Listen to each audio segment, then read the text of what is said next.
not about you. Now, I'll be honest with you.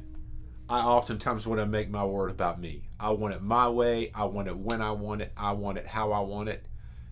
But in reality, that's not the way God's challenged us to live our life. And there are times we may walk with some badge of honor because we experienced rejection. Maybe you've put together this great pitch for this new idea that's going to totally innovate your office or your industry, and you've pitched it and you got turned down and you experienced the rejection. Man, that really stinks, doesn't it?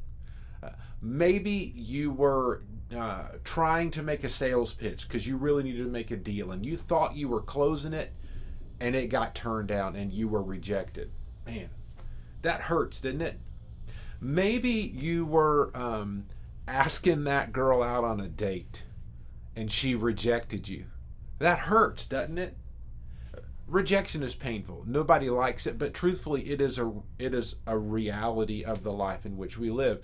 And when we experience rejection, when we experience trials and tribulations, we should walk into those with joy because we see them opportunities to grow, and we can respond to that tribulation, that trial, that rejection. Lord, what do you want to teach me in this scenario? And that is a truth that is presented and taught in James chapter 1, verses 2 through 4.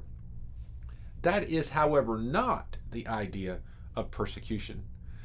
This past week in our study through the Beatitudes, we've had this series called Upside Down, and we looked specifically in the last Beatitudes, Matthew chapter 5, verses 10, 11, and 12. And it kind of repeats this blessing or fortunate position to being persecuted.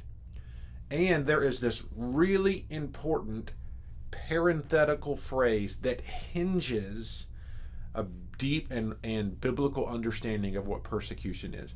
Blessed are those who are persecuted for righteousness' sake. Or Jesus goes on to say in verse 11, blessed are those who are persecuted on my account.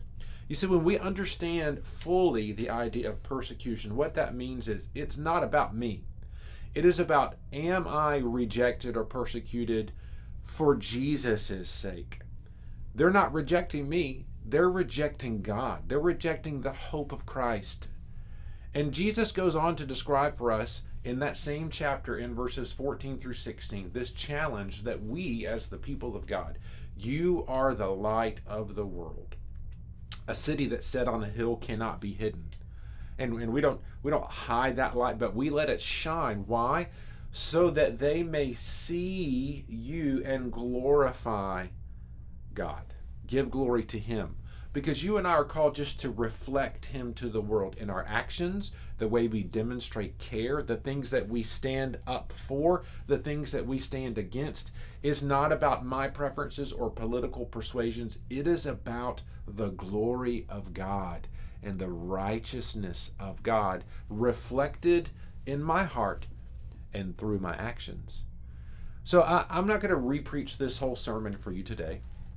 In fact, if you missed the sermon this past Sunday, I encourage you to go back and check it out. I just simply want to encourage you today with two ideas. One, don't confuse the trials and tribulations and the rejection that you may experience through everyday life with persecution for righteousness' sake. And my prayer, this is going to sound so mean on the surface, but hear my heart behind it. I pray that this week you experience persecution, because that means you have so demonstrated a reflection of the gospel that others have taken notice, and the gospel is an offense to some. So I pray that you experience that this week, because if you do, that means you are living your life in a way that the righteousness of Christ is being reflected in your actions. And this truly forces us to live an upside down life, that they see our heart on display through our hands. So I'm encouraged. I'm praying for you this week. Hey, if you experience some true persecution this week, call me, email me, write me, let me know. I would love to hear about that, because I want to celebrate and congratulate you for that. Continue to live out the gospel. Continue to display and carry hope to the world today. Even if it's rejected, it's for the sake of Jesus. Hey, there's more information that you can find out about this sermon this past week, about our church, other resources, sermons that are archived that you can find out on our website, calvaryga.com. Know that we love you. Thanks for taking just a minute. I hope you're encouraged by this commentary today. Even more so, I hope that you find encouragement to walk and carry the cross of Jesus today. It's all about him. It's not about me, and it's not about you. We love you. See you next time.